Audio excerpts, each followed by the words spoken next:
While we're on the subject of politics, you have been active in politics. You've not the formal political arena, but the politics of our struggle here in America. You have quietly supported your time and efforts to the civil rights movement. I'm watching you. You knew Dr. King.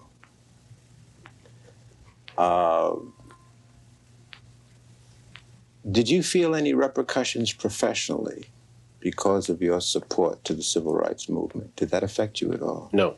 No? No, because I think that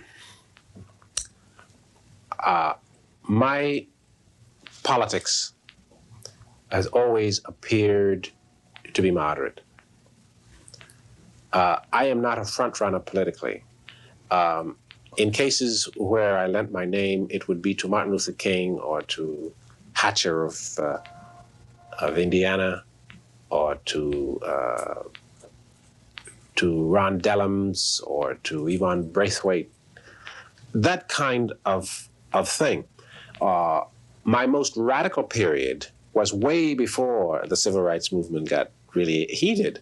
My most radical period was in the days when I was terribly close to Paul Robeson. I was going to ask you about that. And when I was politically persona non grata in places like the Negro Actors Guild in the old days, when I supported very radical people who were like Du Bois and even old Ben Davis on certain questions, you know, those were the early days of my political awareness, and I was more strongly involved politically than later. When the civil rights movement got into its heated throes, I was careful in the selections of where I would place my name, because they did carry some weight. I feel that to dilute it with its appearance on every letterhead was inappropriate, and it wouldn't serve anybody's purpose. Could you tell me about Paul Robeson and his impact on you, and your assessment of him as an artist and a man? Robeson used to meet with Belafonte and me, and we used to walk the streets of Harlem, just walk. And I was always very tall, and so was Harry. So we were in our adulthood at the time, though young adulthood. So there were three very tall guys. Paul was probably a little taller than the two of us.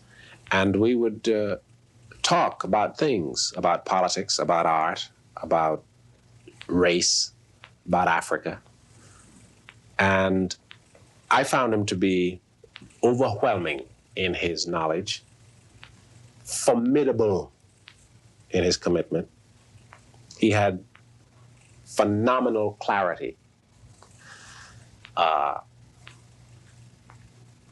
forces that opposed him were ultimately successful for a short time in confusing that view of him